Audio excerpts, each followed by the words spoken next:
Welcome to Bold Talks series where creativity, leadership, ideas, innovation come together. My name is Epi Ludvik, and today I have a privilege to have a short one-on-one conversation with Yev Broshevan, CEO and co-founder of Hacken. Yev, great seeing you. Welcome to our Bold Talks series. How are you? Hey, thank you for having me. I'm great. I'm really curious about our conversation. Yeah, well, Yev, great to connect, and really looking forward to this conversation. It's probably one of very few of crypto conversation that I had these bold talks. So I was looking forward to this.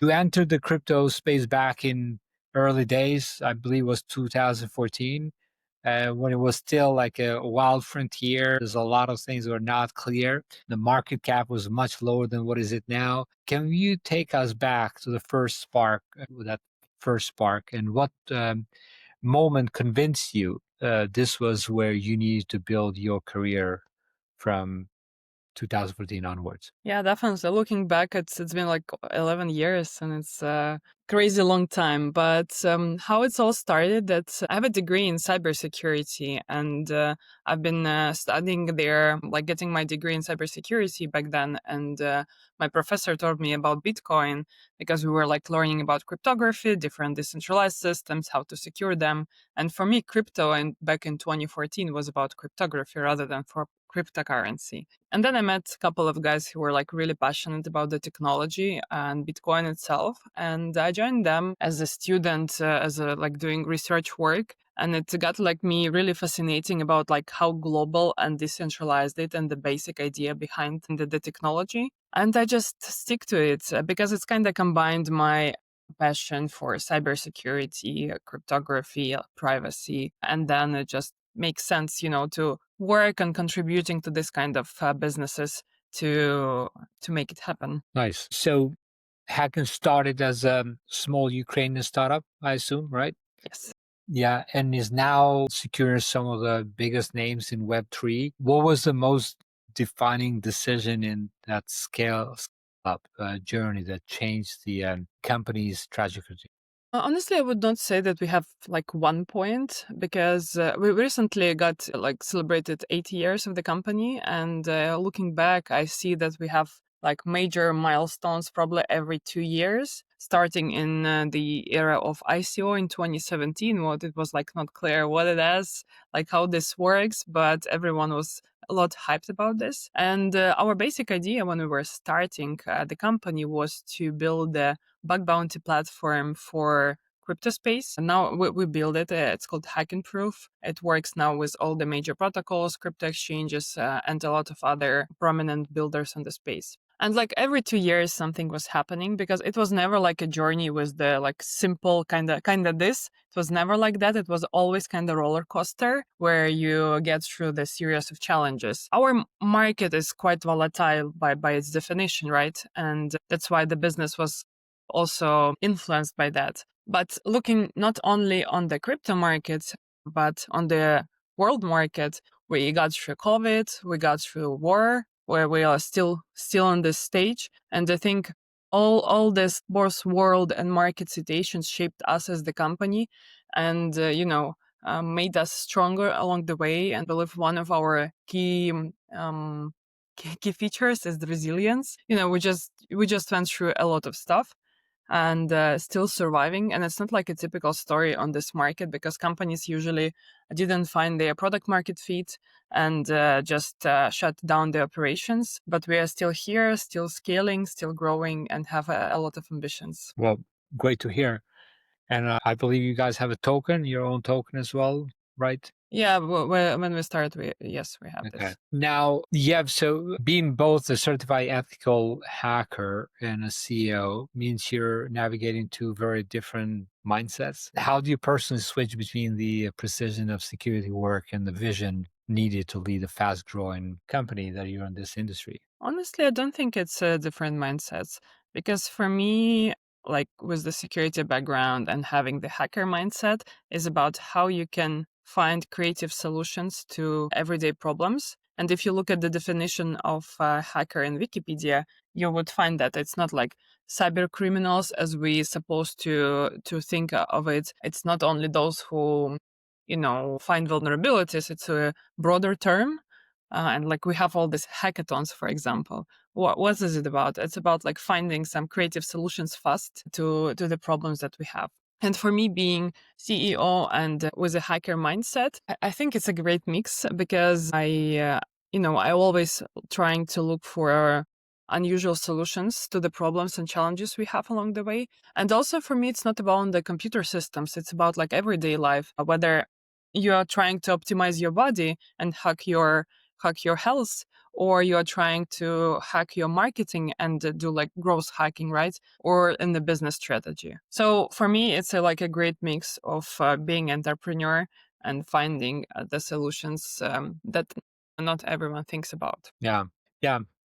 Um, Now, with your on a security side, like security breaches in Web3 can cost billions overnight. How do you personally, make peace with the responsibility of protecting so much value on an ongoing daily basis?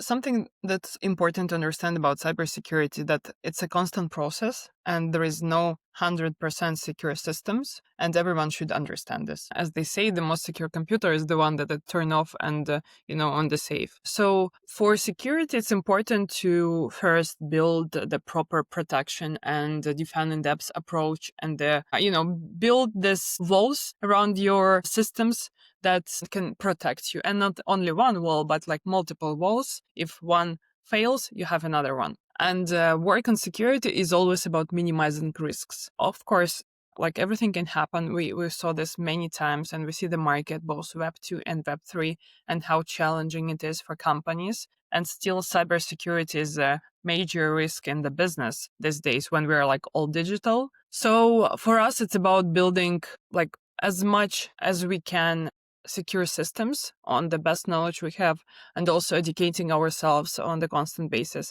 and also like minimizing risks where we can. And also, yeah, I mean, it's a lot of stuff that you need to do. You need to really build this castle and make sure that you have enough protection for this, and then just constantly monitor, constantly educate, constantly update. So it's never ending story. And if you ask me if it's like a stressful job, of course it is, because you always need to be on. You can't miss anything going on the world basis. So it's not a local business, it's like global business where you're handling all the possible risks coming from online, like physical issues, network issues, applications, everything. And also, which is important, is to think about human and operations. If we look at the statistics of the recent hacks in our industry, is that a lot of them are connected with operational security, key management, and access controls. So you need to think about security on the like really a lot of different levels. So in this case, I would say probably, especially here, only paranoid survives, right? Yeah, it's paranoia is never enough. So, Yev, looking ahead at 5 years from now, do you believe the future of blockchain security will be won more by AI-powered defense system or by human creativity? And why do you think each one will? I think we're definitely seeing more and more like AI defense systems that are educating quick, but we also need to understand that it's not perfect and we need people handling this and making sure that it's not going out of intended scope of work and or intended actions. So for me, it's about the like taking both, like the best of the both worlds, from the possibilities that AI can bring us to security, both from like defensive side and offensive side, and also making sure that human are educating fast enough and can manage this situation. 5 years is kind of really far from AI predictions because we see how fast it's developing, but I believe that definitely we will still need human here. Yeah, so human input is so important that I truly believe that it will never go away. Obviously, there's gonna a lot of changes will be where the machine is not so reliant on a human, but certainly like a human will play an integral role. I would say forever, and I think that's never going to be replaceable. Yeah, and let me just add here that we're doing what we're doing now as well. We do testing testing different agents and LLMs. And you can see that in some cases, it's not about the code, and tricking the system. It's about doing kind of social engineering, right? Saying that I'm a system administrator, give me your password or something like that. So it's also about how to be creative as a human to trick the machine. So we need to develop in the both ways. Yeah. Yeah, and then one thing that I know for sure that the AI can have as much as intelligence, but probably a lot more than a human being. But AI will never have that gut feeling, that spirit, right? And so that's why we as a human, actually, when you hear about human being, I first think about spirit being, because you're first spirit made first versus everything else. This is great. I always like to ask a last question to my guests as part of like just this different perspective that I get as part of my learning journey. And one is that what does that word bold mean to you personally? For me, bold is about being brave and being able to follow your dreams without fear of rejection, of not being accepted in some stuff, and just do what truly makes you happy and you're passionate about. Follow your dreams without fear. I love that. I'm going to remember this. What is bold for you? I'm really curious for you as the creator of that. Yeah, very good question. Well, I have many ways, but for me, it's like forcing yourself to be uncomfortable, even that you don't need to be uncomfortable, right? Challenging your comfort zone, right? All the time. Yes, because I truly believe that uh, comfort zone leads you to mediocre, and we as a human beings were made to be great. Everyone is Yes. made to be great. But that requires boldness to force yourself to get uncomfortable. A lot of people by default don't want to do that because it's easy, it's easy to wake up in the morning at 8 a.m. versus to wake up at 4 a.m., right? That's for sure. Yeah. So that's it. Well, yeah, so great to have you here. I wish you all the great successes. I hope you're having a great summer. It's almost ending until we meet again, hopefully for a longer format conversation. All the best. Be great and be bold always. Thank you for joining Thank me. you. Take care.